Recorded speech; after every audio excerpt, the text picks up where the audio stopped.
Maths foundation के physics के class में आप सभी का स्वागत है। मैं इरफान आलम आपको पढ़ा रहा हूं क्लास 12 के फिजिक्स का चैप्टर नंबर 2 जो कहलाता है इलेक्ट्रिक पोटेंशियल एंड कैपेसिटेंस, और इसका फर्स्ट टॉपिक जो कि इलेक्ट्रिक पोटेंशियल के नाम से जाना जाता है। आज हम लोग लर्न करने वाले हैं expression for electric potential due to electric dipole at an arbitrary point of dipole. आइए आगे हम लोग चलने से पहले एक बार फिर से अपने पुरानी क्लास को याद कर लें। मैंने आपको ये बताया था कि ये AB एक इलेक्ट्रिक डाइपोल है। AB एक इलेक्ट्रिक डाइपोल है। इस डाइपोल का dipole length 12, pole strength Q और इलेक्ट्रिक डाइपोल मोमेंट P है। O इस डाइपोल का मिड पॉइंट है। एक लाइन जो कि डाइपोल के दोनों पोल से होकर गुजरता है, इस पॉइंट को कहा जाता है, इस एक्सिस को कहा जाता है एक्सियल लाइन। यहां पर एक पॉइंट P है जो कि आपको यहां से R डिस्टेंस पर है। ये 12 है, यहां से R डिस्टेंस पर एक पॉइंट P है। जब एक यूनिट पॉजिटिव चार्ज को आप इस पॉइंट पर रखते हैं तो ये यूनिट पॉजिटिव चार्ज एनर्जी या तो लॉस करेगा या गेन करेगा।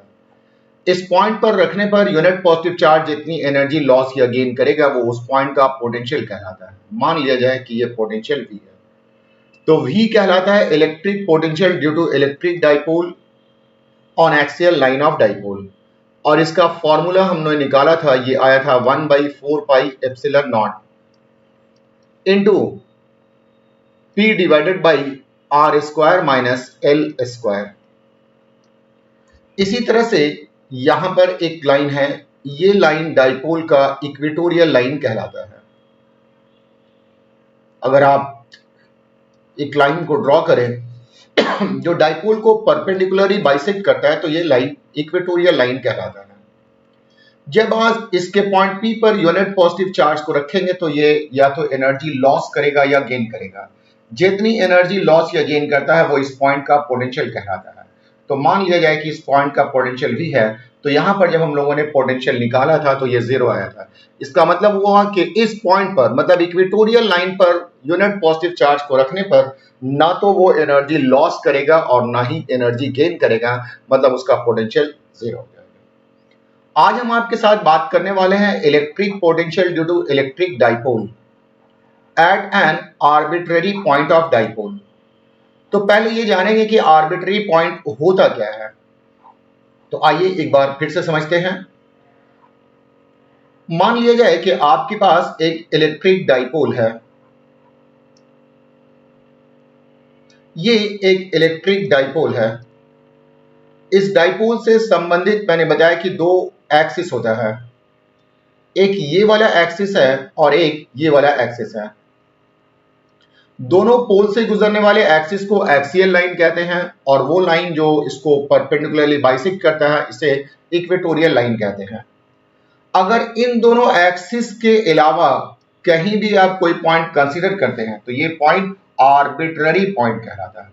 मतलब वो पॉइंट जो ना एक्सियल लाइन पर लाई करता है ना ही इक्वेटोरियल लाइन पर लाई करता है, वो पॉइंट आर्बिट्ररी पॉइंट कहलाता है। और आर्बिट्ररी पॉइंट का कोऑर्डिनेट जो हम लोग लेते हैं वो पोलर कोऑर्डिनेट कहलाता है। जैसे मान लिया जाए कि यहां से यहां के बीच का डिस्टेंस r है, O से पॉइंट P का डिस्टेंस r है और OX डाइपोल के साथ थीटा का एंगल बनाता है, तो इस पॉइंट का कोऑर्डिनेट लिखा जाएगा r थीटा और ये कोऑर्डिनेट कहलाता है पोलर कोऑर्डिनेट। याद रहेगा, ऑरिजिन से पॉइंट की दूरी ये r कहलाती है और ये एक्सिस के साथ जो एंगल बनाएगा वो थीटा है, r थीटा ये पोलर कोऑर्डिनेट कहलाएगा। तो हम लोग इलेक्ट्रिक पोटेंशियल इसी पॉइंट आर्बिट्ररी पॉइंट P पर निकालना चाहते हैं। Electric potential due to electric dipole at an arbitrary point of dipole. आप देखेंगे डायग्राम में दिखाया गया है। डायग्राम में AB एक इलेक्ट्रिक डाइपोल है। इसका dipole length 12, pole strength Q और इलेक्ट्रिक डाइपोल मोमेंट ये P है। O इस डाइपोल का मिड पॉइंट है। P एक पॉइंट है जो कि पोलर कोऑर्डिनेट r थीटा पर है। हम लोग पॉइंट P पर इलेक्ट्रिक पोटेंशियल निकालना चाहते हैं। तो आइए हम लोग पहले स्टेटमेंट देख लें। Considering an electric dipole AB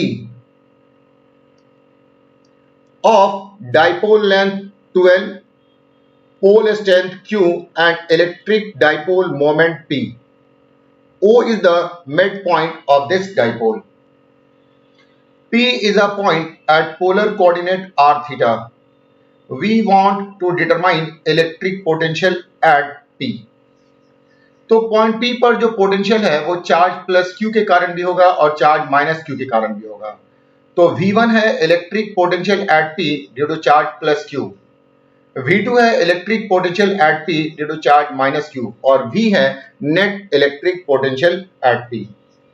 आपको मालूम है सारे के सारे पोटेंशियल के अलजेब्रिक सम को ही कहा जाता है नेट इलेक्ट्रिक पोटेंशियल। तो नेट इलेक्ट्रिक पोटेंशियल हो जाएगा V is equal to V1 plus V2।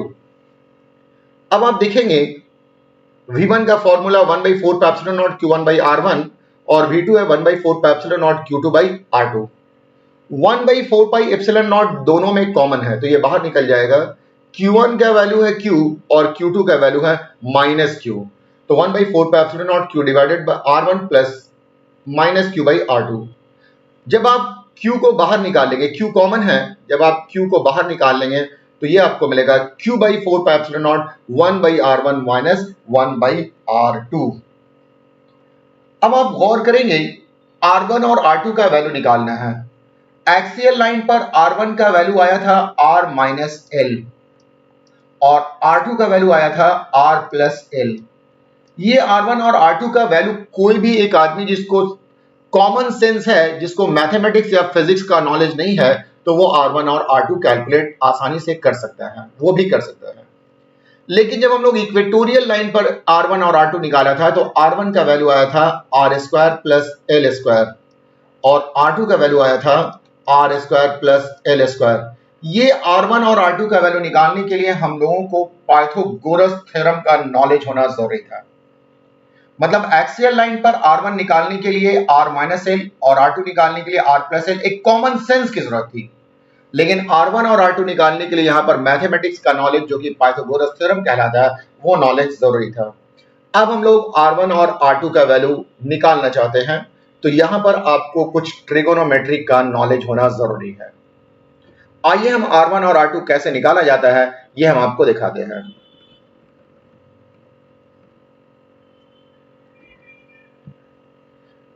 ये आप देख रहे थे, ये डाइपोल है, ये पॉइंट A था और ये पॉइंट B, ये इसका मिड पॉइंट है और यहां से यहां के का पोलर कोऑर्डिनेट r थीटा है। मतलब ये वाला डिस्टेंस r है और ये एंगल थीटा है।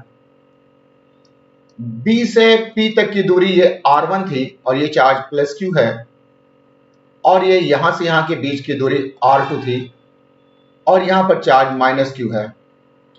टोटल जो लेंथ है वो 12 है। अगर O से B की बात करें तो ये L हो जाएगा और O से A की बात करें तो ये भी L हो जाएगा। अब हम लोग इस डायग्राम को R1 और R2 का वैल्यू निकालने के लिए थोड़ा मॉडिफाई करेंगे। मॉडिफाई करने के लिए ये जो लाइन OP है इसको पीछे की तरफ हम लोग पुल करेंगे।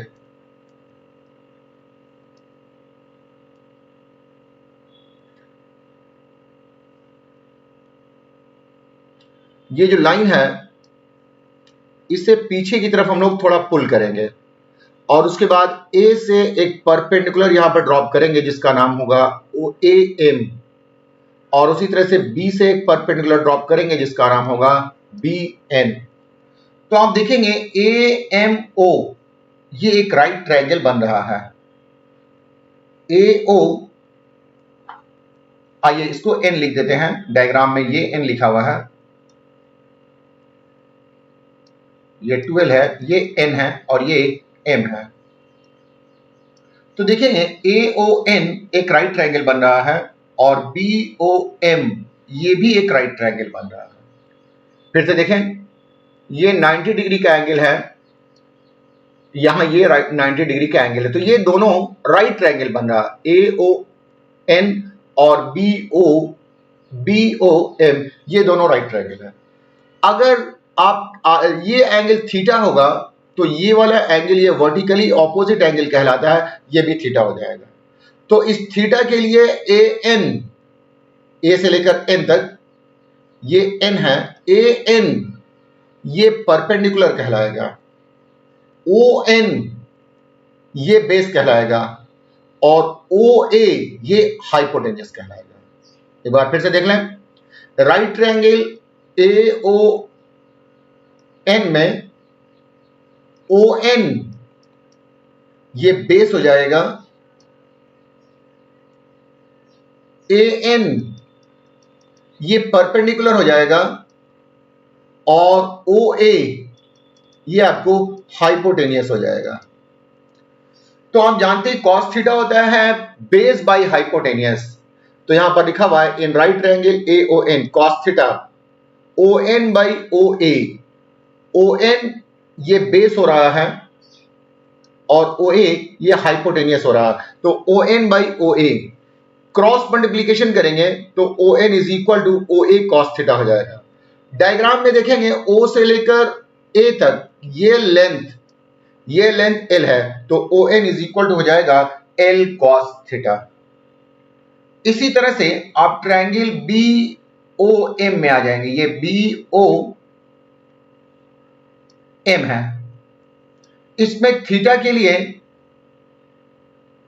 लिए परपेंडिकुलर जो होगा वो BM होगा, बेस जो होगा वो OM होगा और हाइपोटेनियस जो होगा वो OP हो जाएगा। फिर से देखें, इस थीटा के लिए BM परपेंडिकुलर, OM बेस और OB ये हाइपोटेनियस है, तो cos थीटा होता है बेस बाई हाइपोटेनियस, तो also in right triangle OBM cos theta OM by OB cross multiplication करेंगे तो OM इज इक्वल टू हो जाएगा OB cos थीटा, OB का वैल्यू L है तो OM इज इक्वल टू हो जाएगा L cos थीटा।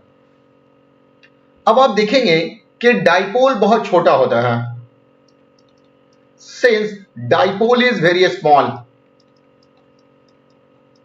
जब डाइपोल बहुत स्मॉल होगा तो R1 देख रहे हैं डायग्राम में, ये R1 है, ये R1 बराबर होगा BP के और ये लगभग बराबर होगा MP के। फिर से देख लें, डाइपोल बहुत छोटा होता है तो ये जो R1 है ये BP है और ये BP लगभग बराबर होगा MP के, और ये MP को लिखा जा सकता है, ये MP OP minus OM, O से लेके P तक माइनस OM ये आपको देगा MP, तो OP माइनस OM ये हो जाएगा MP। OP का वैल्यू है R और OM का वैल्यू हम लोगों ने निकाला है, OM का वैल्यू है L cos थीटा, तो R1 का वैल्यू हो जाएगा R minus L cos theta. Similarly R2 ये आप देख रहे हैं डायग्राम में, R2 जो कि आपको AP है ये लगभग बराबर है OP के, सॉरी NP के, तो it is approximately equal to NP और ये NP को लिखा जा सकता है OP प्लस OM, ये NP है ये बराबर होगा OP प्लस यहां से यहां ON के, तो OP प्लस OM, तो ये आपको हो जाएगा OP प्लस ये ON होगा, N है ये, OP प्लस ON। अब आप ON को लिख सकते हैं R plus L cos theta, ON का वैल्यू है L cos थीटा, तो R plus L cos theta. तो इस तरह से आपको R1 का भी वैल्यू मिल गया है और R2 का भी वैल्यू मिल गया है। इस R1 और R2 के वैल्यू को ऊपर का जो इक्वेशन 1 था, आपने देखा था ये इक्वेशन,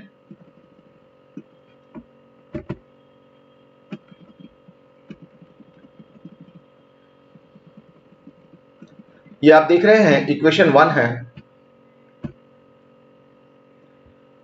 इक्वेशन 1 में V इज इक्वल टू है, इक्वेशन 1 को हम लोगों ने सॉल्व किया था, तो V is equal to Q by 4 pi epsilon naught 1 by R1 minus 1 by R2 है।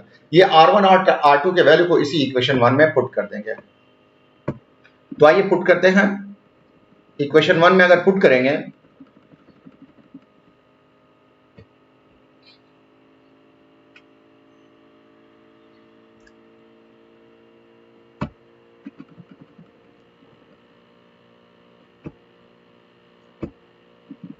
R1 और R2 के वैल्यू को इक्वेशन 1 में पुट किया जाएगा,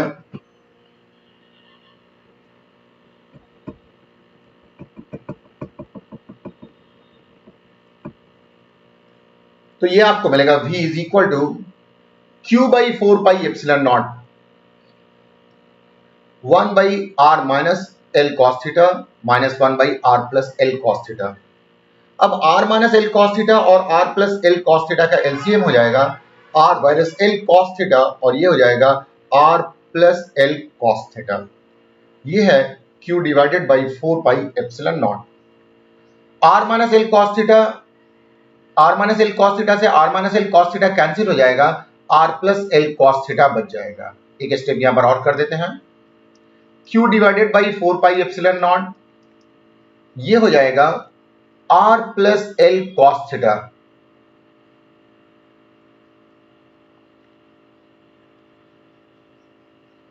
I'm sorry, ये यहीं पर कर देते हैं, ये हो जाएगा Q divided by 4 pi epsilon not into R minus L cos theta और R plus L cos theta ये कॉमन हो जाएगा। अब आप देखेंगे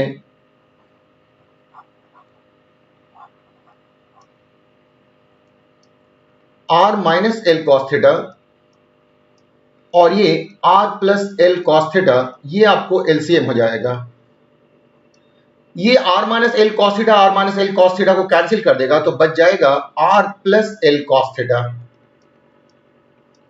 और minus R plus L cos theta cancel हो जाएगा, तो R minus L cos theta हो जाएगा। ये यहां पर आ जाएगा R minus L cos theta. अब आप इसे ब्रैकेट से बाहर निकालेंगे तो R plus L cos theta minus R plus L cos theta हो जाएगा।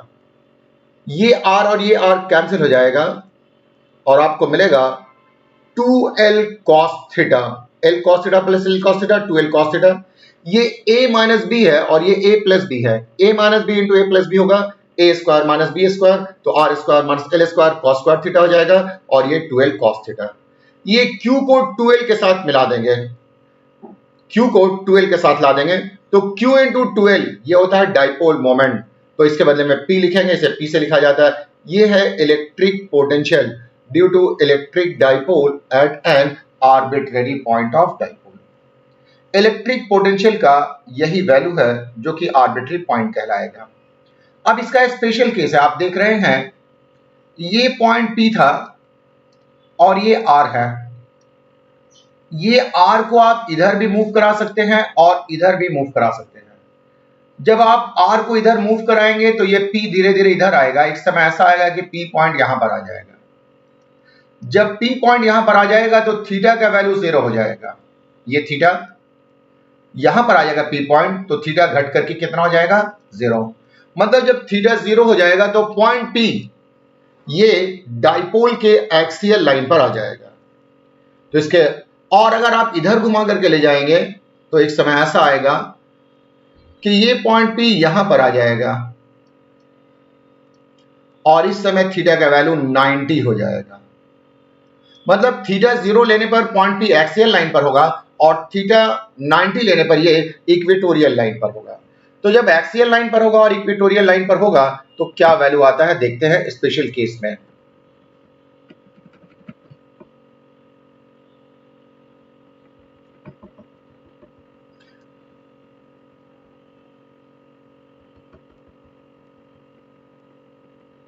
ये है if theta is equal to 0, case 1, if theta is equal to 0 तो point P will be on axial line of dipole, तो cos theta cos 0 हो जाएगा, cos 0 का value 1 है, तो cos थीटा के बदले में 1 पुट कर देंगे तो V is equal to 1 by 4 pi epsilon naught P into 1 by R square minus S square into 1, तो V is equal to हो जाएगा 1 by 4 pi epsilon naught P by R square minus L square, ये आ जाएगा।